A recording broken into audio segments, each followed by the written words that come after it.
Hey guys, it's Robin, RS Island Crafts, and welcome to my craft room. Today we are going to work on another Scrappy project, and we're going to make some pincushions. I am still working off the bag of Batik scraps that I purchased from Instagram. Now a lot of them are larger pieces, and I left those for using it on the back of the pincushions, but I did take a lot of these smaller ones and cut it up even smaller into scraps to use for these pincushions. Now if you were working on a project on your own, if you had maybe a pillow that you're making, a quilted pillow for the living room couch or something, and you had a little bits of leftover fabric from that, or something from a quilt you're working on, or even a stuffed animal, or any type of fabric project you're working on. With a pincushion, you can even use the fabric from maybe making some pajamas or a dress or something like that. This would be really fun in some African fabric. I've seen a lot of gorgeous dresses made from the African prints.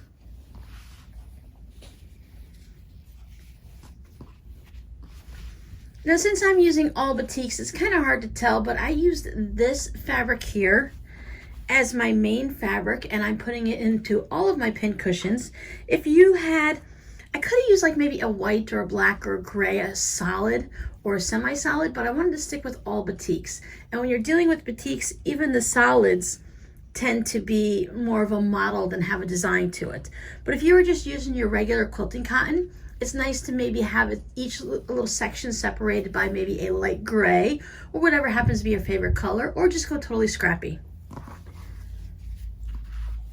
So I made the main fabric, I chose that, and I made just that one a little bit wider than the rest. This ended up being an inch wide. And then all my scraps, I made them 3/4 of an inch wide. That's really tiny, and you would think that it would be hard to work with. If you're making precision quilt blocks and everything has to match up and be gorgeous, these scraps can be very difficult to work with. Because once you put in a 1/4 inch on either side, there's only a 1/4 inch left. Now when I stitched mine, I used a scant 1/4 inch, almost close to an 1/8 of an inch. Because of the way I was stitching them together and everything, I didn't have to worry as much about the seam. Plus, it's a pincushion. So as you can see, I have a lot of tiny ones to where I went ahead and stitched them, and they're very, very small. And yes, these ended up being about a 1/4 of an inch. And it looks great. I like to have that little bit because we're working on such a small pincushion. And did you notice that we are doing, I'm sure you noticed of course, but we're doing a rectangle one.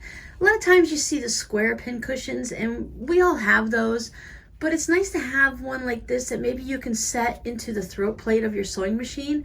It's not very big. It can sit in front of your sewing machine off to the right somewhere, something you could take with you and throw it into a bag when you're traveling.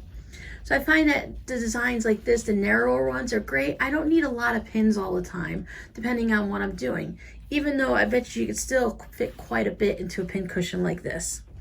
I just have some of my flower head pins in there just as an example. So let's get to making these. So I have my fabric scraps. I chose to stuff mine with just some of the fiberfill like you'd make for pillows and stuffed animals. I really like this in a pincushion. I just like the way my pin will go in it. It stays nice and sturdy. I like that it's kind of fluffy. I've received them before with scraps of fabric that have been cut up and put inside. I'm really not a fan of that. I have a hard time getting my pins to go into fabric scraps like that. So maybe if you want to use them, you can go ahead and use a mixture of them. But for me, I just went ahead and stuffed mine with fiberfill. I decided that I wanted to put mine on a piece of quilt batting. I like the firmness that it gives when I'm putting my pin in. It's going to hold everything together nicely. It's going to make this a little bit firmer and it won't wear out as fast. If you're putting a lot of pins in and out, sometimes it could get a little ragged looking or something like this. So I want my pin cushion to last a while. Plus these are great if I want to send them off into a swap package or into friend mail.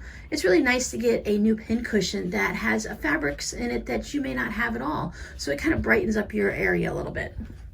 So I'm going to use a batting. I also cut out a piece of fabric on the back for it to match because it's all the scraps from that same package. So I am still using the batik. You can put a solid back there.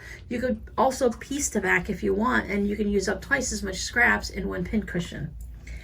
Now for me, I decided that I wanted my pin cushion to start out at 3 inches wide and 7 inches long. Remember, anytime we're doing anything with quilting and batting, that it's going to shrink up a little bit, but unless you're trying to fit this specifically into like a metal tin and you need it to fit nice and snug, the size really doesn't matter at the end. You're just gonna get what you get, and if it's 3x7, great. If it's 2x6, no problem, right? I chose to keep mine with my favorite warm and white cotton batting. You can use polyester, you can use a poly blend, you can use wool, anything you want. With a project like this, you can even use a piece of flannel or a piece of fleece on the back. You just want to make sure it's something that's going to be easy to put your pin through. So if it's something that's difficult, like I wouldn't use denim, because denim can be a little hard to put a pin through, and I'd be afraid that after a while it might dull my pins. I find that with the cotton batting, I don't have any problems with my pins dulling on this, but I haven't tried any of the other options. So it's something that's worth trying. A little project like this, if it ends up dulling your pins, you can just go ahead and keep it as a bowl filler. I haven't found the exact glass or wooden bowl I want yet. The bowl fillers are mainly, you get some type of a device to put things in, some form of a bowl or even a metal canister, whatever you like, and you just put these little stuffed things in it and it fills the bowl. So it's a bowl filler, and it can sit out on your table or in your craft room, and it just adds that nice little decorative touch. You can change things out for the holidays, or each month can have a different color, but that's basically what a bowl filler is. So if you try something out and it doesn't work, something this small, you can go ahead and let a cat play with it, throw some catnip in it. There's many uses if you don't want to have it as a pincushion or it doesn't work in the way you thought it did. Now you can make your top piece of your Scrappy pincushion in any way you want. I've made a couple examples for us here. I did this one. I actually just stitched all of my pieces together just like you normally would when you're stitching any type of fabric together side by side. I stitched a couple and a couple more, and then I pieced them all together. And this one I chose to do some straight line, straight as in they're going straight this way, but they're not actually all perfect, they're more organic. And I decided to go ahead and do a little bit of quilting. I really enjoy the quilting look on it. This one has all squiggly wigglies on it, and they're not that close together. This one I chose to just let the fabric speak, and there's no quilting on it at all. You can go ahead and do some bright colored stitches down there. You can hand stitch it. You can use those specialty stitches on your machine that a lot of us tend to forget to use. So such a simple project that I know I'm talking longer than it's going to take to make it, but I just want to give you a few extra ideas on how you can go ahead and use your pincushion and make it. So that one is quilted all the way through. This, I actually see if you have the lines on here, I did this one as a quilt as you go, my mistake. But let me show you one that I did just stitch them all together. These I just stitched all together in the traditional piecing way, as I said, 2 and 2, and then just keep putting them together until it was long enough. I just kept my batting by my sewing machine. This is longer than I need, so these 2 pieces on the end are going to get trimmed off, and that's going to be okay. They're very narrow, scrappy pieces. I can save them or toss them. Since they are batiks, I will be saving them in my art project bin to use them later.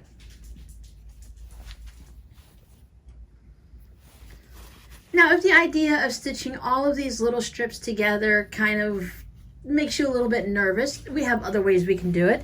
As I mentioned, you can do it the traditional stitches, quilt as you go. You're just going to lay one piece of fabric down like this. This is going to be my back. We want to make sure we only use our batting because we need to be able to stuff it.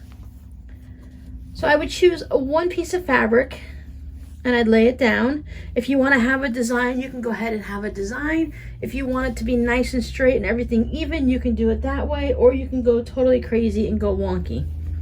Then right sides together.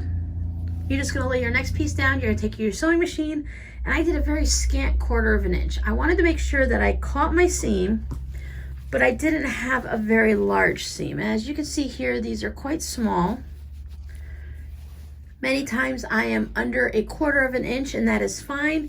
It's going to allow me to have enough of the fabric showing, but still have a good seam. And then after you get it all stitched down, then you just hand press it over. You can take it to the iron each time, but I found when I'm working on the cotton batting that I don't need to do that.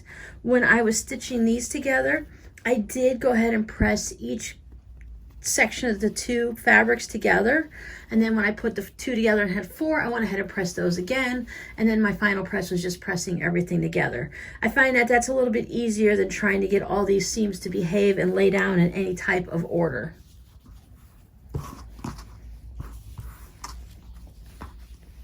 So we have our quilt as you go. We have our regular standard traditional way of sewing.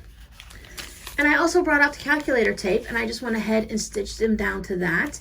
And that way I didn't have to worry too much. I can go ahead and make them as close together as I want. I can use tiny little strips and not worry about it.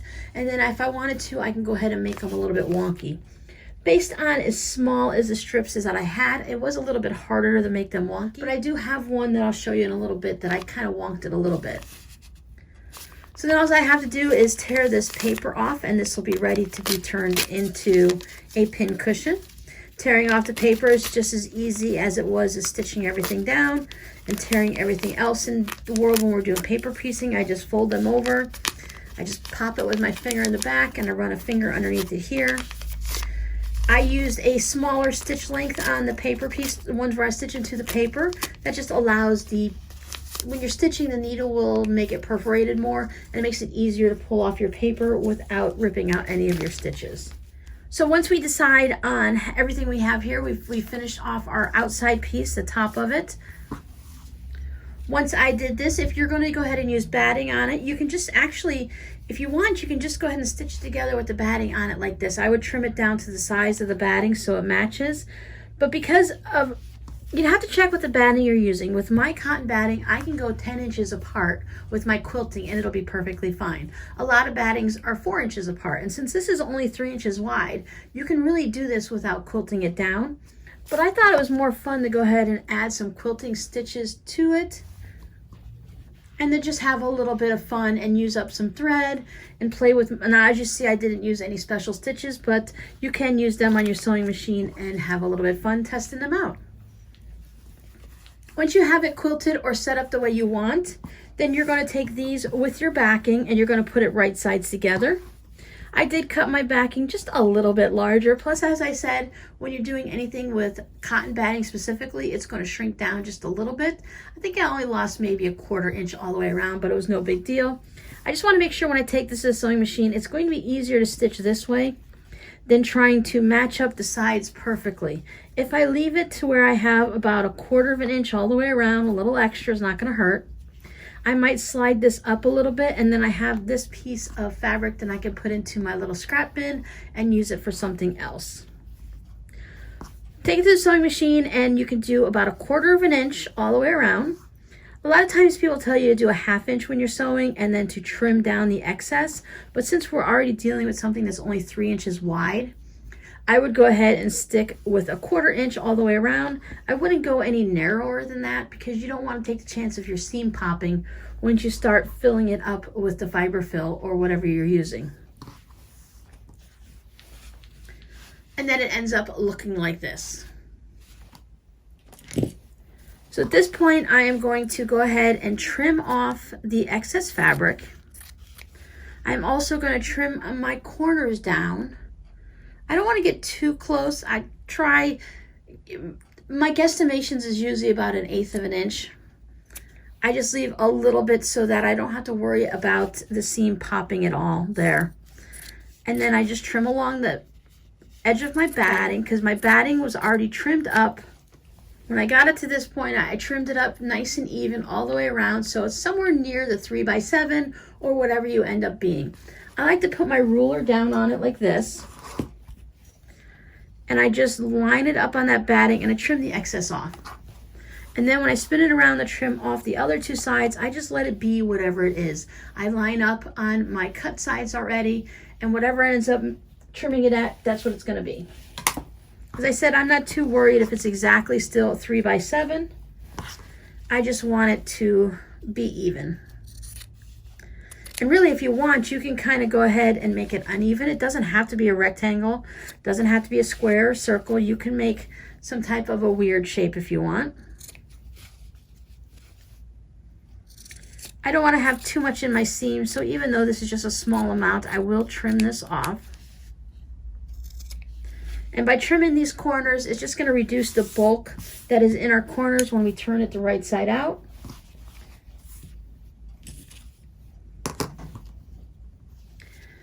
As I stitched around, I did leave a decent size hole for turning it.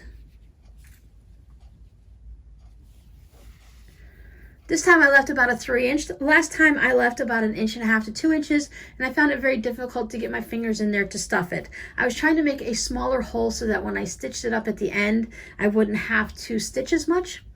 But it's going to be easier to have a larger hole for you to turn it out at. But I was able to go ahead and just do it with my fingers. But you can take your hemostats. I grab the quilted part with the batting so I don't tear my fabric at all. And then you just hold on gently and pull it out. Turn it all right side out.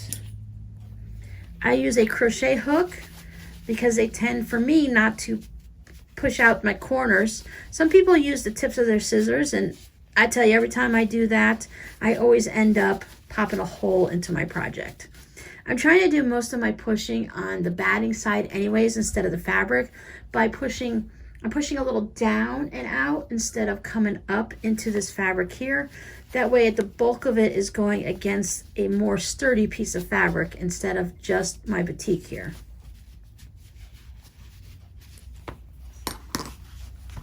You can take this over to your sewing machine if you want and give it a nice press all the way around.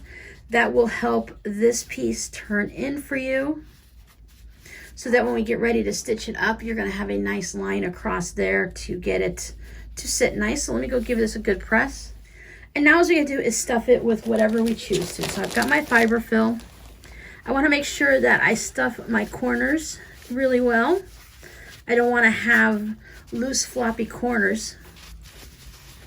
So my two ends, I like to stuff them first. Do little small bits instead of trying to grab big giants. That's going to make it smoother for you.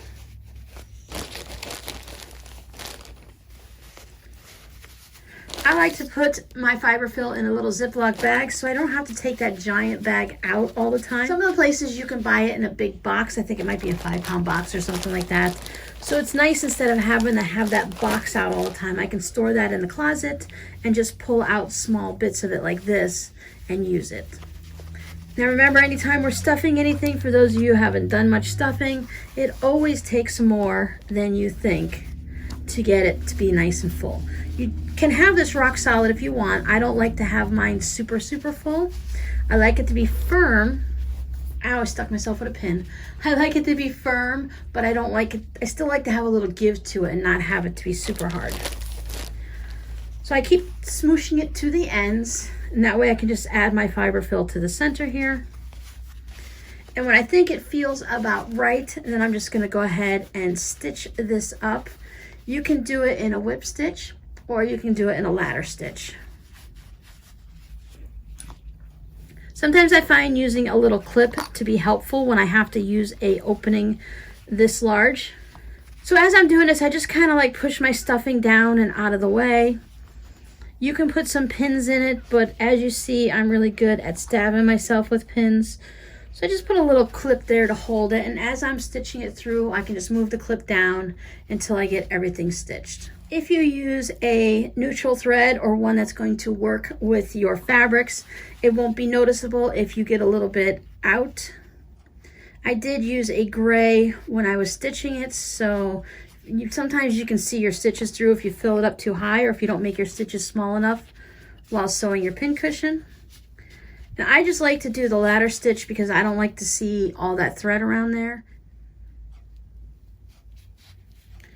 So now just go ahead and keep stitching this up. I'll fast forward it so you guys don't have to sit through the whole thing.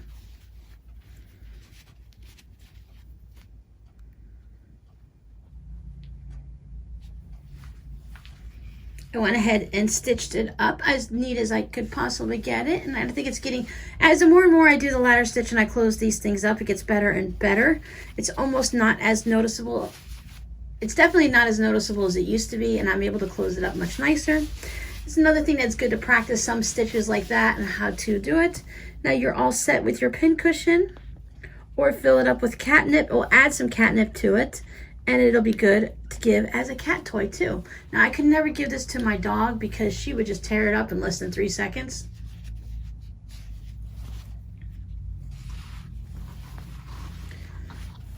So even your smallest of scraps can be turned into something useful that you can use it around the craft room, use as a decoration, or give to your friends on special occasions, or just because you were thinking of them.